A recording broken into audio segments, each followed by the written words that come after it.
Ce week-end, c'était le Salon du Livre à Paris. Et parmi les auteurs présents, il y avait mon invité de ce soir, Caril Ferré, que je vais accueillir.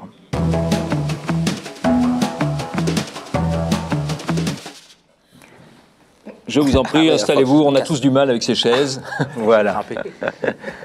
Alors, Caril Ferré, vous êtes breton, vous vous définissez comme un écrivain énervé et vous revendiquez dans vos interviews l'étiquette de plouc, même si vous avez sillonné toute la planète en moto, à pied, et vous vouez une admiration sans borne, alors à Jacques Brel, et à un groupe punk aussi énervé que vous, apparemment, les Clash, avec Joe Strummer, à qui vous avez dédié d'ailleurs un roman en parlant de sa jambe gauche et du rythme qu'il y avait dans sa jambe gauche.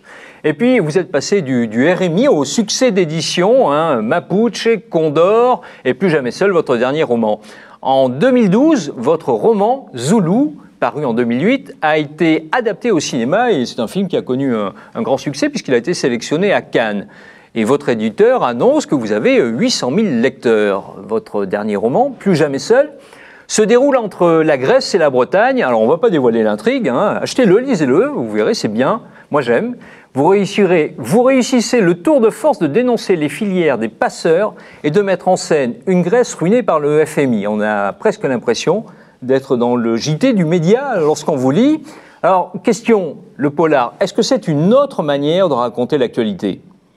Oui, complètement. Enfin, pour ce qui me concerne, puis pas mal d'autres auteurs français. Ce qui m'intéresse, c'est quand même la politique, le social. C'est presque un prétexte, le polar, pour parler de l'actualité. C'est un bon fil parce que moi, j'aime bien les histoires. Je pense que les gens, ils aiment bien qu'on leur raconte des histoires. Et si on peut allier les deux, c'est un moyen d'amener les gens à la politique ou sociale, enfin à la vie en fait en général, mais à travers des histoires et des personnages. Donc un peu par la bande. Alors comment vous faites Alors vous voyagez apparemment, vous vous rendez sur place à chaque fois, et assez longuement avec des copains, vous faites un peu la fête, et puis vous rencontrez les gens, vous échangez, vous imprégnez de la culture du pays, et puis je suppose aussi que vous faites des fiches, parce que quand même la Grèce et le FMI, il faut quand même s'y connaître.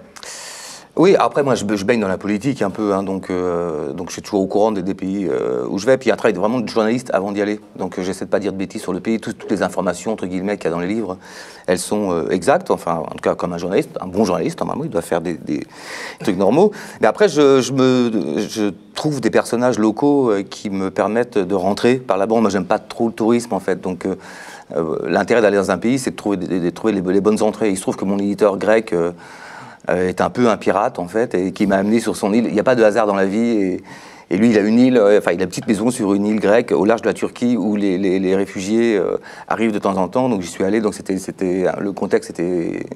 Mais c'est toujours comme ça, je me débrouille toujours pour trouver les grands-mères à la place de mai, ou des gens assez proches de l'histoire. Alors, ce souci d'être en résonance avec l'actualité, ça avait été une dominante du polar français, et puis ça s'était un petit peu essoufflé. On avait l'impression que c'était fini, le polar de la critique sociale, avec des gens comme Thierry Jonquet, Didier Deninx, et puis là, on a l'impression que c'est reparti, c'est-à-dire que coup sur coup, un de vos confrères, Olivier Norek, a fait paraître voici quelques mois un polar assez poignant qui s'appelle Entre deux mondes, et qui lui se déroule dans la jungle de Calais. Donc on sent que ce thème des migrants, c'est non seulement sur le devant de l'actualité, mais aujourd'hui c'est aussi dans la fiction, et traité, je dirais, de manière assez effrayante, parce qu'avec vous, on rentre quand même dans votre dernier roman sur la mécanique des passeurs, comment ça fonctionne, qui est aux manettes. On est quand même assez abasourdi.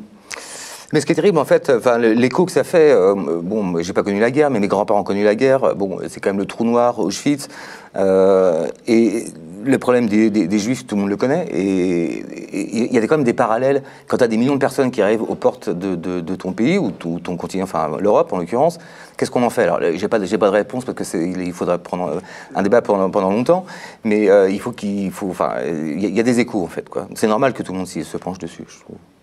Et vous avez aussi parlé alors de l'Amérique latine, avec Condor, qui évoque effectivement le Chili, avec Mapuche. Aussi, l'Amérique latine a l'air d'être aussi au cœur de votre... Mais parce que c'est un continent dont on ne parle pas, enfin très peu. Il y a la barrière de la langue, mais il y a aussi... On connaît toute l'Amérique du Nord, mais rien l'Amérique du Sud, c'est quand même bizarre.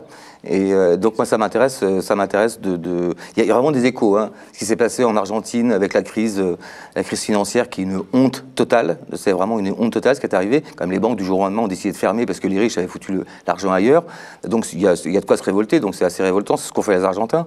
Mais quand on voit, c'est un micro-détail de ça, mais que les étudiants argentines ont été obligés de se prostituer pour suivre des cours, rien que ça m'énerve, moi. Vous dites justement révolte, honte, et là vous dites que ça vous énerve. Est-ce que vous diriez que vous écrivez des polars politiques, un peu quand même? Oui, complètement, mais je ne suis pas le seul en France, on est nombreux à le faire. Hein. Le polar, c'est les autres, hein. C'est ça qui nous intéresse en général. Après, il y a aussi des polars où c'est juste des serial killers qui essaient de tuer tout le monde, mais ça n'a pour moi aucun intérêt. C'est quoi le point de départ du polar? Comment ça se fait que du jour au lendemain vous dites bah tiens je vais écrire là-dessus? Par exemple le dernier, comment est-il né? Le dernier, c'est vraiment l'Europe. En fait, moi j'ai envie de parler d'Europe. Moi je suis pro-européen, mais pas cette Europe-là. Ce qu'on a fait à la Grèce, on ne l'aurait pas fait à l'Allemagne, on ne l'aurait pas fait à d'autres pays.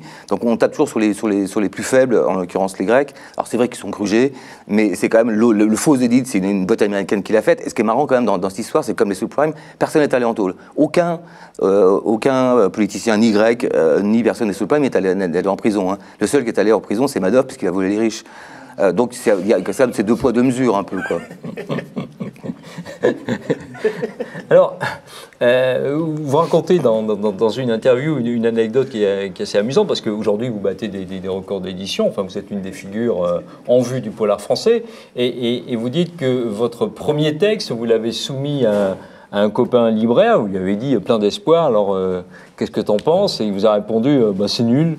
Et il y en a qui ont arrêté toute ambition littéraire pour moins que ça, quoi. Et vous avez continué, vous expliquez, vous, c'était écrire ou mourir, quoi, c'est ça?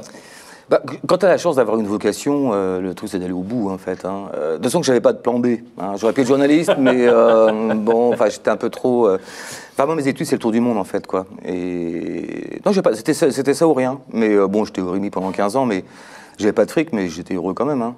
Mais c'est ça, vous êtes passé du RMI à la reconnaissance à la fois d'abord par les lecteurs et ensuite médiatique, quoi. Mais c'est normal parce que quand tu penses, moi je suis assez nietzschéen en fait, hein, donc pour être bien l'équilibre, il faut que ça parte comme ça des deux côtés pour aller au milieu. Donc en galérant pendant 15 ans, moi quelqu'un de chanceux dans la vie, pour moi il y avait une certaine logique qu'après ça marche, quoi. De toute façon, quand on est obligé, comme on est seul, on est obligé d'avoir foi en soi. Parce que Dieu est mort. C'est pas faux. Et alors, sur le fait, là, vous étiez donc... alors, cette plouquitude que vous revendiquez, que vous assumez, et dont vous êtes fier... Ouais, je ne suis pas fier, hein, je suis fier de rien du tout. Mais je viens de la campagne bretonne, hein, donc l'étymologie du plouc, c'est les gens de la campagne, donc je suis un plouc, je ne vais pas dire... Mais j'aime bien dire ça dans les salons parisiens, où les gens cachent un peu leurs origines, où ils font un petit peu... Ils veulent faire sérieux et tout, quoi. Moi, j'aime bien dire que je suis un plouc. D'ailleurs, j'espère que ma ville, Montfort-sur-Meux, quand même, donc j'espère que j'aurai une statue. On m'a posé la question aujourd'hui, un blogueur, si tu avais une statue, ce serait quoi, en marbre? Et toi, je dis non, en purin. C'est une espèce de fumier. J'ai même demandé à un pote sculpteur comment ça pourrait être né, en fait, avec du grillage et tout. Donc j'aimerais avoir ma statue en purin.